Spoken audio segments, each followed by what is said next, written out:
तो हम लोग एक्सरसाइज 3.4 का पहला का दूसरा नंबर सवाल देख रहे हैं। 3x + 2y।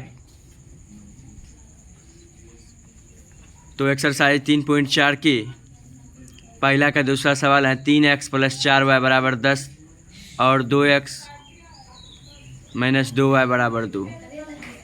3x + 4y = 10 है, इसको समीकरण 1 मान लिया गया और वहाँ से 2 कॉमन लिया गया। 2 कॉमन लिए तो आपका हो गया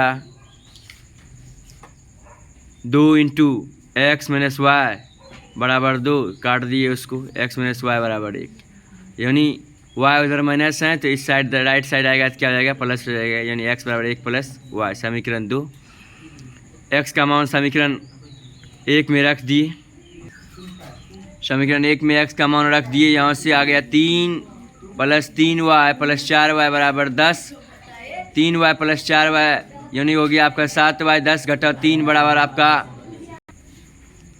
7y = 10 घटाओ 3 और 7 से कटा दीजिए, 7 को 1 हो गया। समीकरण 2 में y का मान रख दीजिए।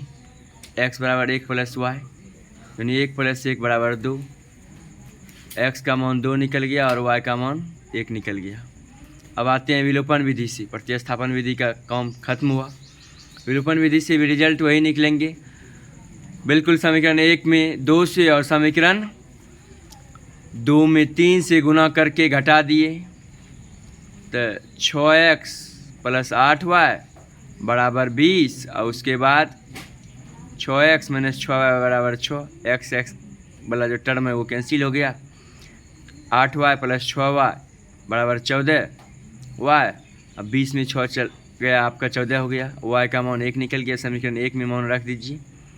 3x + 4 × 1 = 10।